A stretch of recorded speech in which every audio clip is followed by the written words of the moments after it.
This Chevrolet Bel Air was filmed at the Fall 2023 Cherokee Rod Run, Cruise the Smokies in Cherokee, North Carolina. The owner didn't list the year on the car. If you know what year this car is, let us know in the comments. Let us know what you think about it in the comments. To see more from this car show, click the playlist link in the description.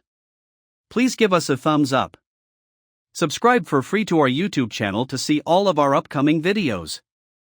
As always, thanks for taking the time to watch our videos.